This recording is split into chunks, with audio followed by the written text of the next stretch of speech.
if somebody got a little puppy, the first thing, let me see them, man. Let me see what they look like. What color are they? You see what they look like? What color are they? How big is its head?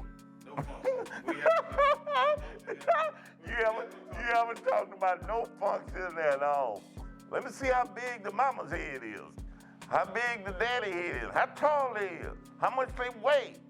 You haven't talked about nothing yet. And so selection is being based on things that are really not relevant to its working ability. So this is how you get away from it. And so what? Here's a guy over here who produced these beautiful puppies that look great. Here's another guy that produced the same one, that they're not as large. All of them head don't look like this, that, or the other. But, man, you can't even go amongst these puppies. These puppies here is, they driving you. Hey, man, get your dog. Hey, get your dog. These puppies are on you. One of the things is like this. When you're looking at genetics, right? If you're really interested in something, say like a dog that really is bred according to the standard of function, then you're interested in genetics. If you're interested in genetics, you want to see more than just the immediate parents. You want to see the line that is coming from. So you're interested in grandparents, etc., all the way down the line as far as you can go to see what they was like.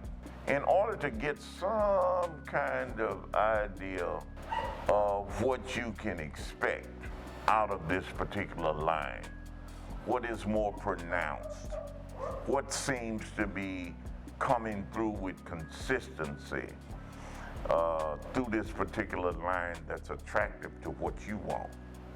You see, you look at those kind of things. But what? Hey, I can't make no money, man. Everybody, the breeder that's breeding like this, the first thing he's saying is, man, I can't sell no dogs like this. And so they said, well, hell, I'm gonna change too. And so they began to produce more of the other kind that is attractive to the larger audience. And they might have a dog or two left from this one over here that's producing the really good stuff. You see what I'm saying?